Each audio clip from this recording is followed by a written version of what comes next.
Ask the Mayor. Your chance to ask the Mayor of Weymouth questions about the town and or anything else that you have concerns about. Ask the Mayor is pre-recorded. And now it's Mayor Bob Hedlund.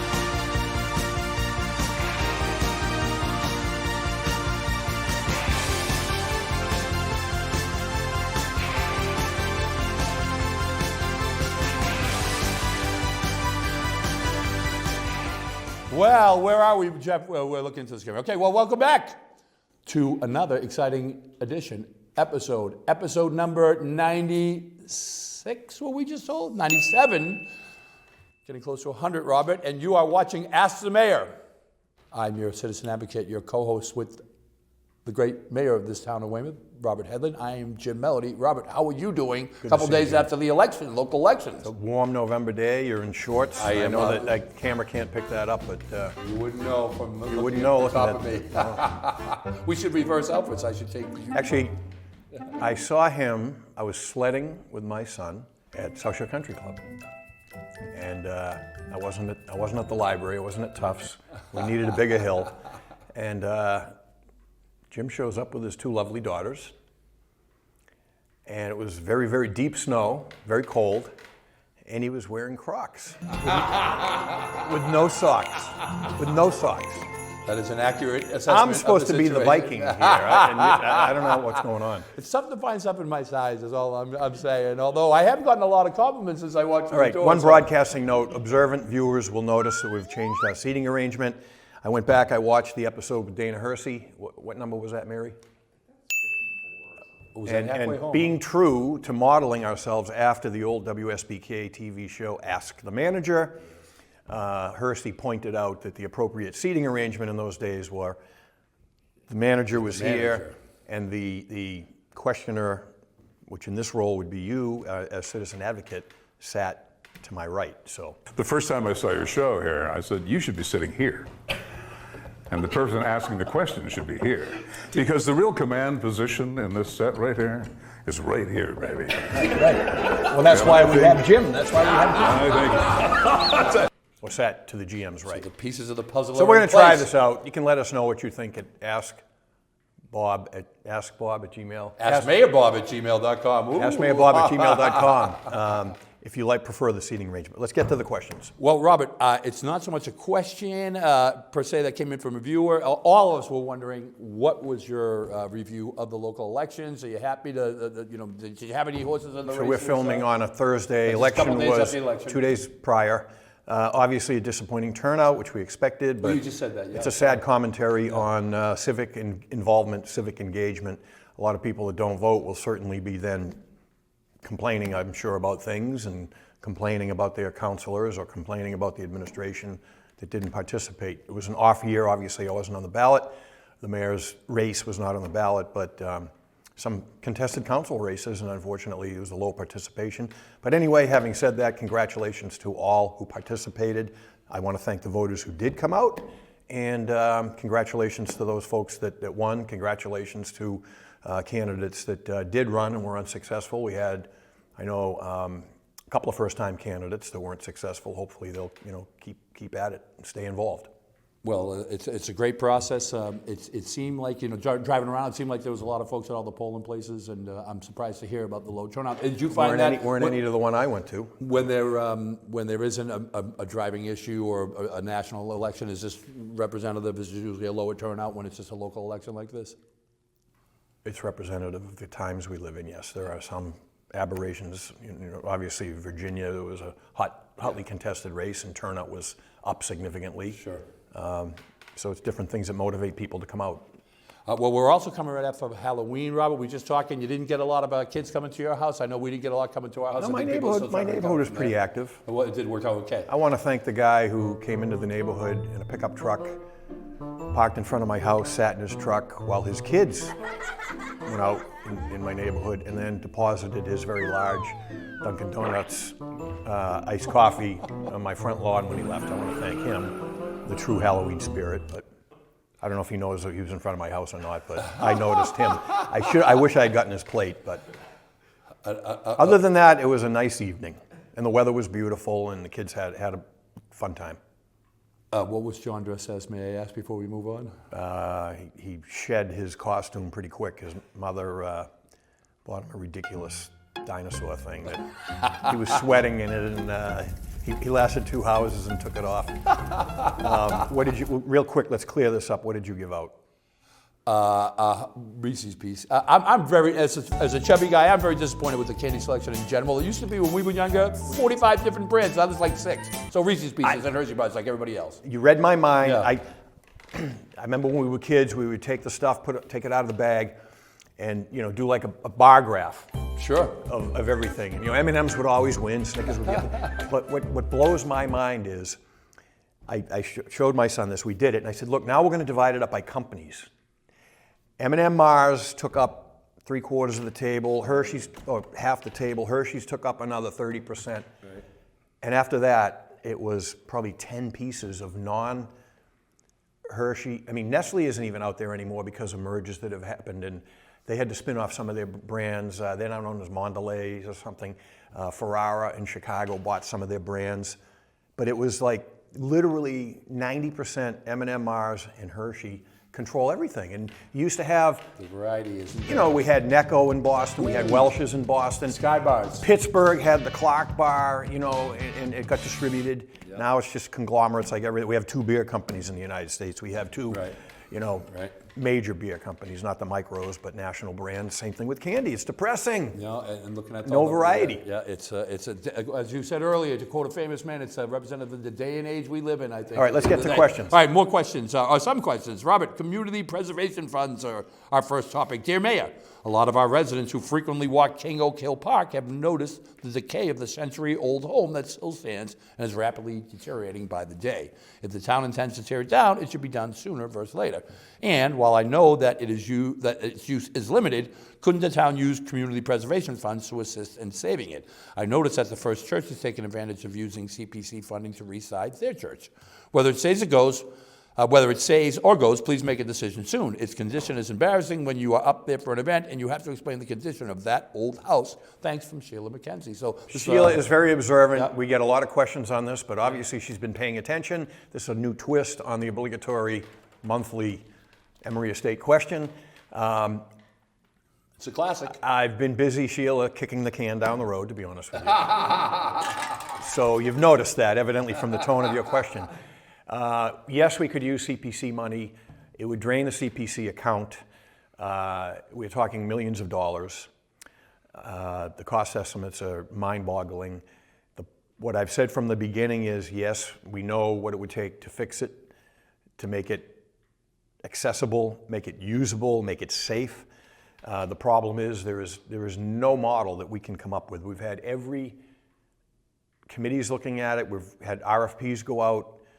We've reached out to every organization imaginable, whether it's the trustees of the reservations, whether it's educational institutions that maybe use it as a retreat or something. We've had different models where we might have someone in there on a long-term lease as a caretaker. Developers have floated different ideas. We've had every event operator look at it. We've had one model that one event operator came up with that could use it, but it was just a scale that would overwhelm the neighborhood up there. They didn't want it. So we've been spinning our wheels. The situation I have right now about making a decision, I have staff that's very divided right now. I have people that want to see it torn down immediately. They have some ideas on what the parcel could look like after. But I also have some folks in my administration that are adamant to just pursue a couple more things before they make that decision. So that's where we're at. So I guess plan Z is you can always tear it down. Huh? I was on the side of preservation at the start of this discussion, and I'm worn down, and we've hit dead end after dead end, and I am with the staff that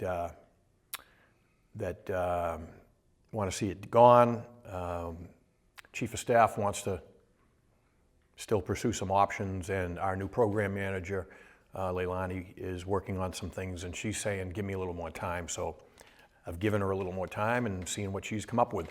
She lives in Middleborough and had come up and worked on a similar kind of thing out there, so she's kicking around some ideas and pursuing some avenues on that as we speak. So we're giving Ted and Leilani a little more time. You know, And holding Luongo, planning and recreation, and DPW at bay. I don't get up there as often as she does, but I don't, from the 100 yards I see it away, it still looks semi-decent, I think, but it's definitely falling apart a little faster than you know.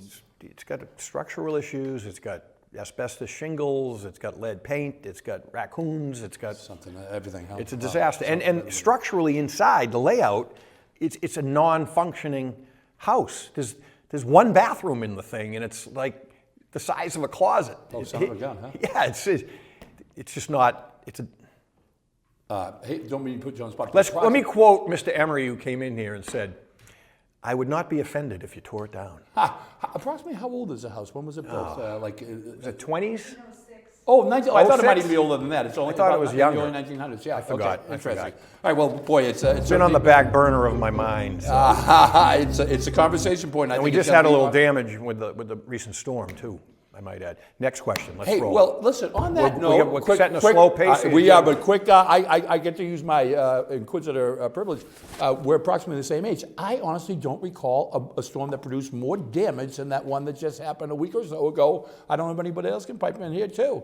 Oh, Mary's going this very question here about that, but can you want to hold up on that then until we get to it? But that was something else. I know. Yeah, we'll let the viewers, since you're their advocate, ask some questions. That sounds more than fair and reasonable, which is our tenets here. Dear Mayor Bob, I read that you were interested in connecting to the MWRA for water supply. My question is, by going with the MWRA, what will happen to the newer water treatment plants in South Weymouth? And would Department of Public Works employees lose their jobs as a result of this? Thanks from Jack Kenmore. So what's going on with that?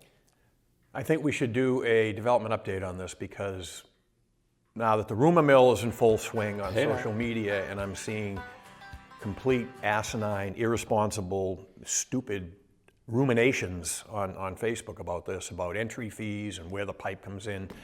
And people who should know better that are just putting stuff out there, I think we should do.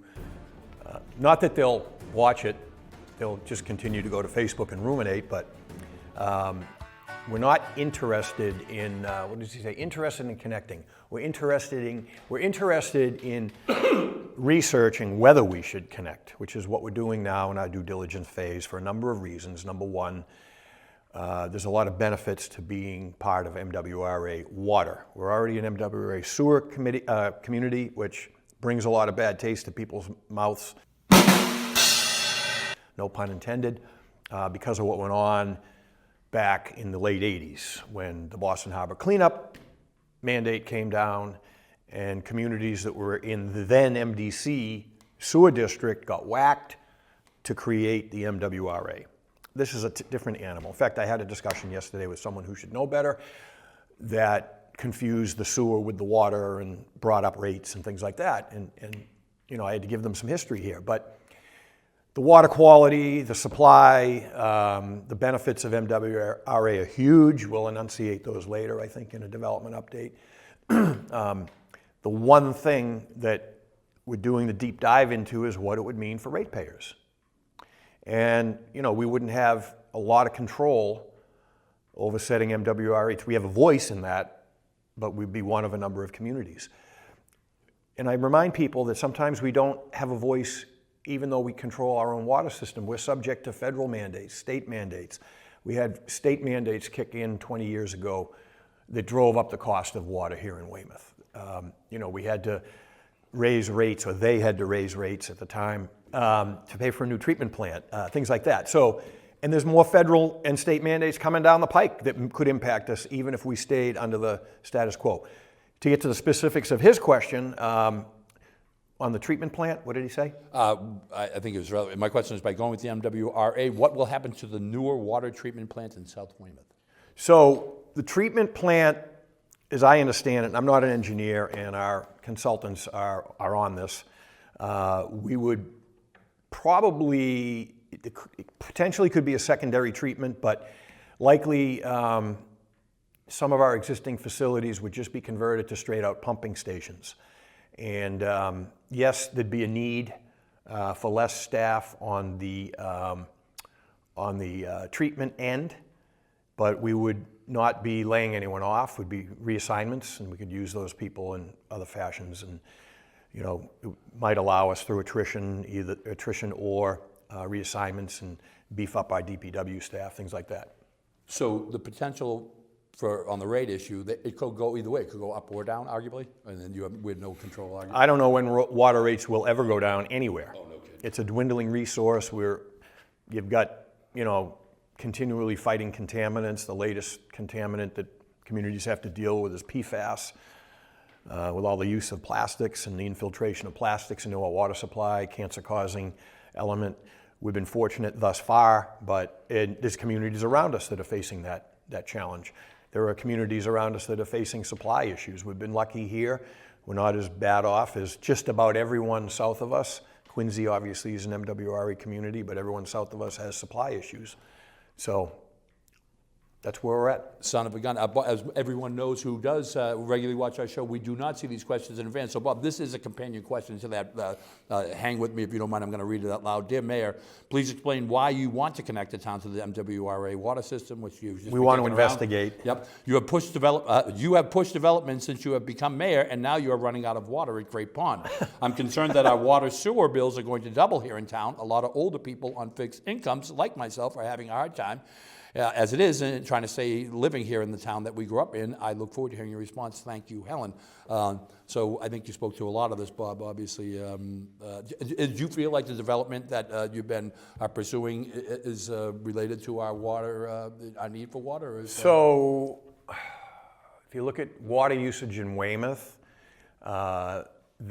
it's been kind of an up and down thing. Water usage has actually in recent years declined because of repairs made to the system, infrastructure repairs. One of the things that happened 20 years ago, we mentioned this on a previous show, 20 plus years ago into the early 2000s, was this town was under a consent order. We were above our safe yield at times because of usage and because of loss. And loss is still a challenge, but we've made, and under Mayor Madden moving forward, the town has made great strides in upgrading our system to prevent loss, which brought our usage down. No kidding, it was that bad, huh? So, yeah, so that, we continue doing that. There's a great opportunity for conservation as we still repair our system and make infrastructure repairs. A lot of I think in the last show we even got into this, we talked about some of the work you see around town, replacing mains on Summer Street and other streets, to prevent that kind of a loss. So that plus the conservation efforts that were mandated, and we've actually run out of conservation efforts to do in retrofitting our schools, and a lot of the new buildings have requirements on them for water saving devices, whether it be toilets and shower heads. So there's a lot of that that's gone on. You're not going to stop growth. Some of the growth that is occurring, whether you look at the landing, has been great for the town. And that zoning that occurred in 2008. The commercial corridor, there's been some new development, but some of that stuff hasn't even gone online yet, for the most part. So it's a balancing act, certainly. We can't put Weymouth in a bubble, but this is something that is worth looking at. It's a great opportunity. Federal money that's through the ARPA and stimulus monies are available to us to do this, which might not ever happen again, to bring that infrastructure in to do that hookup. So that's why we're looking at it. It's a very informed answer, Bob. I have a question from a layman's point of view. Great Pond is in reference here. When I drive around, I get influenced by the level of water I see at Great Pond, just eyeballing it sometimes, and it almost always seems to be filled up. Sometimes you go down and it appears to be down like 10 feet or so. Is that a reasonable gauge for the average citizen to try to gauge where? We had a lot of rainfall this year, so yeah, and don't forget we draw off of that to help Great Pond. We draw off of the Cove and off of Whitman's Pond too. So when we see that pond, what appears to be it can be deceiving at times, depending upon the time of year and how much we're drawing from our secondary sources. And our water quality is horrible. That's not the fault of DPW. It's the fault of where we get our water from, which is Great Pond, and our secondary sources, and our wells have huge sodium content. Terrible. We're in a developed urban area, and we're drawing from within that, and the Quabbin water is pristine. The Quabbin water, by the way, was recognized as the best municipal drinking water in the country last year. And the source is unlimited. And that's our source. Unlimited. We could have no rain. The statistic MWRA gave us is we could have no rainfall in the Commonwealth of Massachusetts for 6 years, and they could still deliver for their customers. Holy smokes. Listen, no matter how bad it gets, I don't know if anybody's seen this video that's circulating on YouTube. A woman holds a lighter up to her faucet, her kitchen sink faucet. It ignites. There's so much gas because of fracking. She'll hold the lighter to her faucet and gas is, and it ignites all over her kitchen. So things are, God bless Quabbin, I suppose, at the end of the day. That's real relevant, but go ahead. Listen, it could be voice, as we say in New York City. I don't think we're fracking in Massachusetts yet. But, all right, Robert. but they are pumping frack gas through Massachusetts. But go ahead. Hi, Mayor. Why did the town stop posting COVID-19 numbers on a regular basis? It would be useful to have them on the town's website for people who don't have Facebook accounts. That's from an anonymous viewer. Well, answering that quite candidly is I have no idea and was unaware that we weren't posting them anymore. So I will check with the department downstairs, our health department, and see why that is. On the ride over here, they projected... I had no idea of that. The end of COVID-19, they projected, would occur in 2022. So I'm going to put that in the action file, Jim. Absolutely, absolutely. We'll revisit that moving forward. Dear Mayor, I'm wondering if there is a better use of the money being spent on the Wassagusset Beach Boardwalk. How about putting $5 million towards putting solar on all town buildings and parking lots? The tax credits will offset the boardwalk grant, plus ongoing energy savings and lower carbon footprint.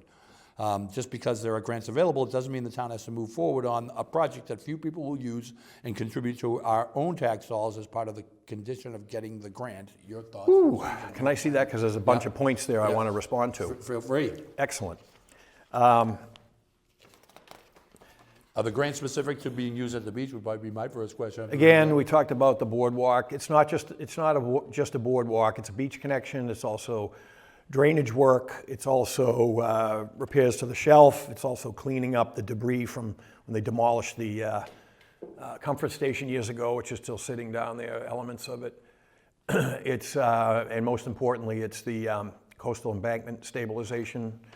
As the viewer may or may not know, we just had a house, had a big slide, backyard went down the hill. Oh, no kidding, huh? So there's a lot of people. Is that Road or over on the? Yeah. Wow. And it says a project that few people will use. I would beg to differ on that. This is something that the town identified in the 1970s as a worthwhile project. And, I asked the Waterfront Committee when I came in, since we were the only community that never went after a grant during my time in the Senate that I represented through Seaport Economic Development Council, I said, why don't we identify a project? This is what the committee, after public input and years of studies, came back with. So we decided to move forward with it. So there's a lot of people think that a lot of people will use it, and the grant money can't go for anything else. It's specific to waterfront development projects, which this is. As far as solar on all town buildings and parking lots, in the waning days of the Kay administration, they hired a consultant to look at that.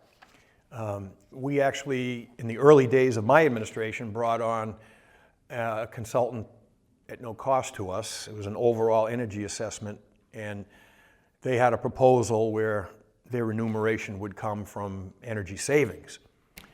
And again, we revisited solar, and there is no building in town that is cost effective to outfit for solar that would the payback would be worthwhile. So that's been analyzed by experts.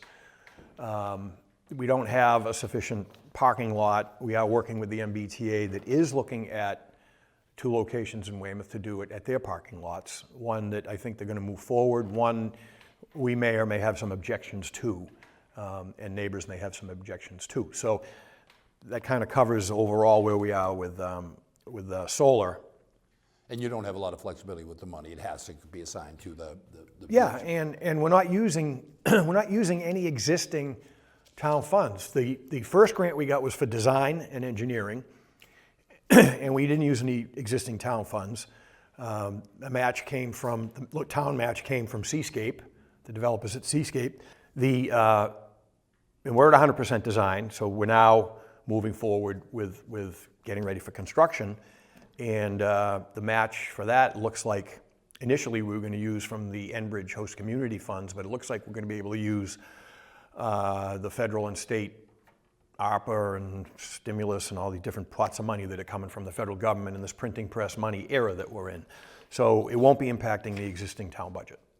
Well, listen. Or our existing capital budget. Very involved question, a very involved answer. I think most people are in favor of continuing to develop the beach area. I mean, it's obviously Any additional areas that we can open up for walking and access, I think's a good thing. I mean, I'll use it. I like walking along the waterfront down there, and who doesn't? I think it'd be kind of cool.